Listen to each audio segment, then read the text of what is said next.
The Northern Territory, sparse, desolate, and home to over 2.1 million head of cattle. Combined with northwestern Queensland and its cattle population of more than 1.5 million, these two regions make up the northern beef industry.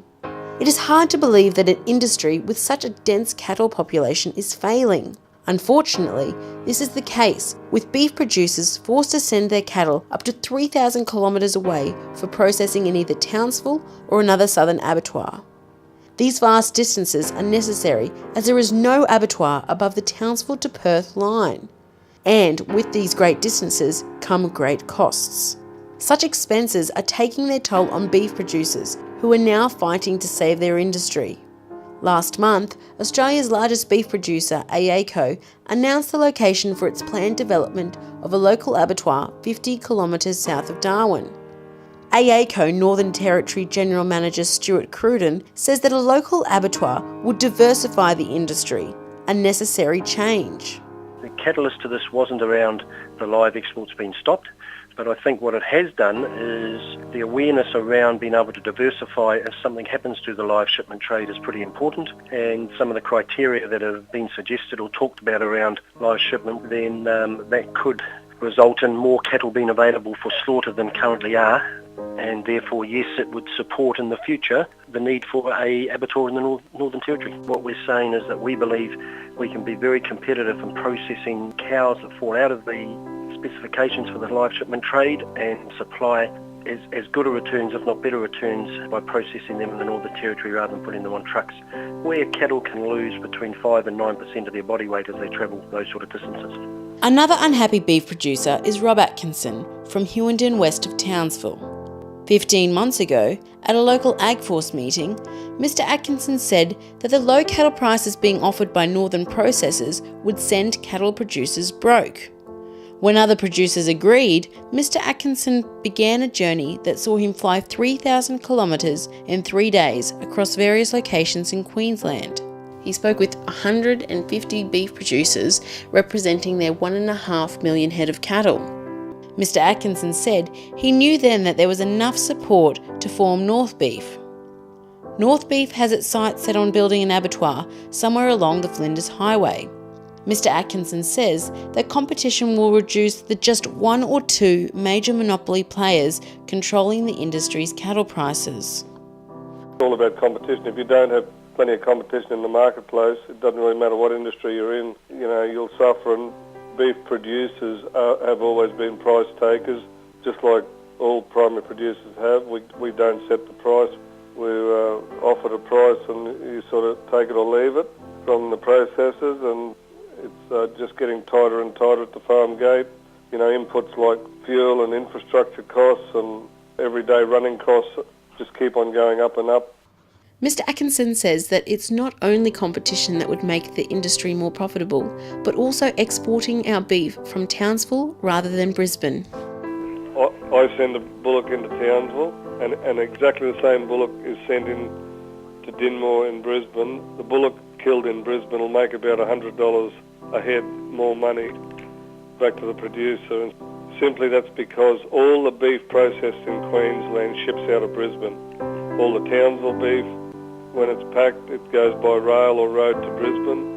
It all ships out of the port of Brisbane, the whole lot. And then it sails straight back up past Townsville, heading for Asia again. So it seems crazy to us. While beef producers see these two planned developments as positive, what will it mean for other existing abattoirs? JBS Swift owns a majority of the abattoirs in Queensland, including the local Townsville abattoir. The director of the company, John Berry, believes that it is great that people are willing to take such a commercial opportunity and does not seem concerned about lowered productivity. Producers make the decision where they send their cattle based on the season and what's the best price for their own business. Mr Berry also highlights a particular challenge that both proposals for an abattoir face. Since 1985, there has been a history of abattoir closures. Bob Catter, the Member for Parliament for the Kennedy region, explains these closures as a result of the seasonal nature of the industry. Had 5 works, but the things that closed them down, I think ultimately, was the fact that there just wasn't enough fat cattle to keep them going in that last 3 months of the year. Well, you can't build a $30 million meatworks and then only operate it for 7 or 8 months, 8 or 9 months of the year. Although the Bureau of Meteorology has forecasted strong La Nina conditions for the upcoming wet season, Mr Cruden, who is heading the planned Darwin Abattoir, believes that overcoming such predicted wet conditions is possible and is all about being able to access cattle. Well, people keep telling us up here that you can't operate during the wets. We don't think that's correct. What you need to do is think around some strategies of where you've got cattle positioned so that they are available during the wets, which traditionally can close roads and rail and those sorts of things. So part of the strategy that we're looking at is where can we have cattle situated and grazing close enough to the plant that we're able to continue our process during that period and operate 12 months of the year. Rob Atkinson, the chairman of North Beef, agrees with Mr Cruden. He believes that if an abattoir is to be built along the Flinders Highway, it will all be about location. If your plant can be situated at a crossroads, like if you build a plant, say, at Winton, and you had a big influence come from the west and all that Black Soil Downs country got wet, then you'd have to shut down, there wouldn't be any cattle be able to move.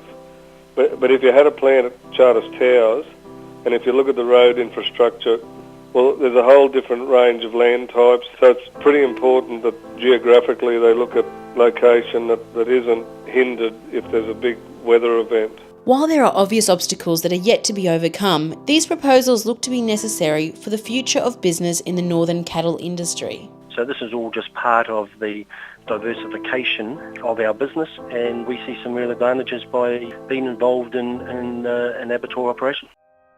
The rise of the abattoir in the north is not just necessary for the future of business, but also the future of northern families. These people that work on these projects, they're great pioneers, they're great heroes.